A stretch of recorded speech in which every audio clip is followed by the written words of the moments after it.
Serikat malam ini akan bincang dengan seorang tokoh yang mungkin kalau Anda memperhatikan beberapa pemberitaan ini mengeluarkan pernyataan-pernyataan yang cukup kontroversial. Nanti kita akan konfirmasi kepada sang tokoh ini. Yang jelas, ia sudah 2 kali memimpin salah satu ormas terbesar di tanah air, yaitu PBNU. Saya panggilkan Kiai Haji Said Akil Siraj. Selamat malam. Waalaikumsalam. Sibuk nih sebagai ketua PBNU. Lumayan. Pak Said Akil akan berada di sini selama kurang lebih 1 jam. Ada cukup banyak artikel yang akan kami konfirmasi ke Bapak. Oke. Ada beberapa artikel juga yang kontroversial nih Pak. Kita lihat dulu profilnya berikut ini. Said Akil, namanya kembali berkibar di PBNU.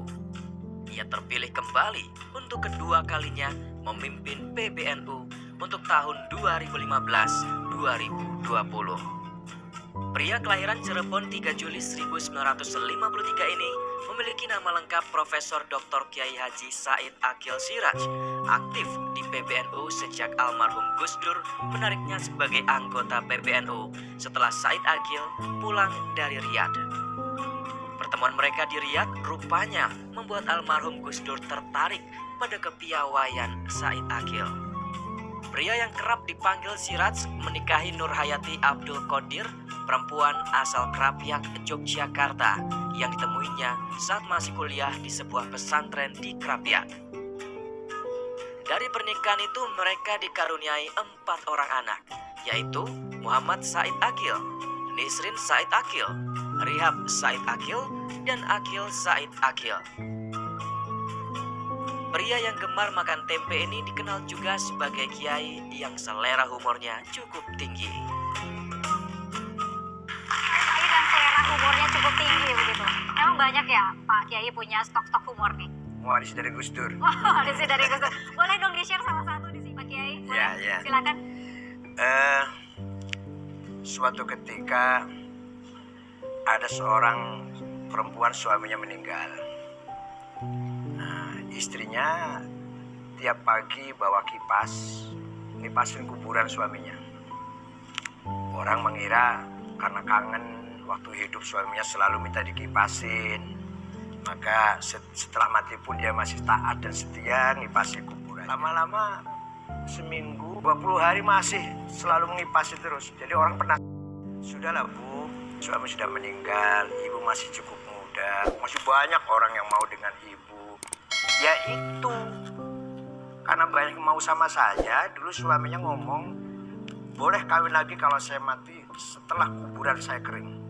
Nah, maka saya tiap hari ngipas kuburan. Biar cepet kering. Yang masih hangat dan cukup mengagetkan. Ada suara Pak Kiai, ya, dan ini beredar di YouTube juga, menyebut-nyebut mengenai jenggot. Kita dengarkan ya. Dan yang paling penting lagi, yang paling serius lagi, orang berjenggot itu mengurangi kecerdasan. Jadi syarat yang sebenarnya untuk mendukung kecerdasan otak ketarik oleh untuk memanjangkan jenggot. Boleh tidak? Gus Dur tidak berjenggot, Khalid Masjid tidak berjenggot, Tengku Syihab tidak berjenggot, yang sudah-sudah tidak ada berjenggot. Tapi kalau berjenggot emosinya saja meledak-ledak, jejel otaknya. Karena syarat yang untuk mensupport otak supaya cerdas ketarik oleh jenggot itu. Semakin panjang, semakin goblok. Agak cukup mengagetkan begitu Pak Kiai, Anda menyoroti sesuatu yang sampai, tapi suara Anda memang. Ya. Okay. Memang Rasulullah itu berjenggot. Tapi jenggotnya bukan aksesoris, atas. Bukan hanya lambang simbolis, simbol. Tapi jenggot adalah merupakan lambang kerendahan hati, kebijakan, kearifan, lambang tawadhu bahasa Arabnya, yang orang berakhlak tinggi. Jadi orang berjenggot itu memang syaraf untuk mendukung kecerdasannya berkurang, ketarik oleh jenggot, tapi nanti kecerdasan otaknya akan menurun ke hati. Jadi hatinya yang cerdas, bukan otaknya. Yaitu hati yang bersih, hati yang mulia, hati yang penuh dengan ma'rifat, dengan akhlak yang mulia. Ini penjelasannya bisa ilmiah, dijelaskan secara ilmiah juga nggak Pak Kiai? Ya, itu sudah ilmiah itu.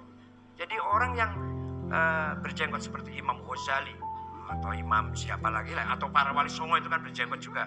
Itu bukan hanya otaknya yang cerdas, tapi hatinya bersih, intuisinya tajam. Jadi kecerdasannya pindah ke hatinya. Jadi oleh karena itu orang yang berjenggot harus akhlaknya mulia. Orang berjenggot harus hatinya mulia. Di suara Pak Kiai tadi nggak keluar tuh suara hatinya yang Itu mulia. terpotong itu ada terusannya. Saya bilang kalau berjenggot tapi berilmu seperti Said Muhammad Alwi Al-Maliki, saya setuju. Berjenggot tapi hafal hadis ribuan, hafal Quran, paham. Itu ada terusannya itu. Tapi Saya contohnya malah Said Muhammad Alwi Al-Maliki di Mekah. Kenapa harus mengeluarkan kata-kata mohon maaf huruf G tadi itu, Pak Kiai? Mungkin menyakiti hati cukup banyak ini penonton yang berjenggot kan? Kalau orang itu nggak ada yang sakit tuh. Kalau yang kayak Ya, tapi di luar itu kan bisa jadi merasa tidak senang mendengarnya begitu Pak Kiai mengeluarkan kata-kata huruf G tadi itu. Ya, jadi gini. Tolong pada yang berjenggot panjang, silahkan. Akan tetapi dengan syarat hatinya mulia, akhlaknya mulia, hatinya tulus ikhlas, penuh dengan nilai-nilai kearifan, nilai-nilai transenden ya, menuju Tuhan. Intuisinya bersih, itu baru saya hormat dengan orang berjenggot seperti itu. Untuk Pak Kiai Hasyim Asy'ari? Iya, Kiai Hasyim Asy'ari orangnya sudah itu, ilmunya sudah penuh, berjenggot, maka ilmunya pindah pada kearifan dalam hatinya. Baik. Ya. Jadi seharusnya didengarkan tidak secara panjang, tidak panjang, hanya sedang. Emang kalau panjang saja. kenapa sih Pak Kiai? Nggak apa-apa kan? Kan tidak teratur kan kalau panjang.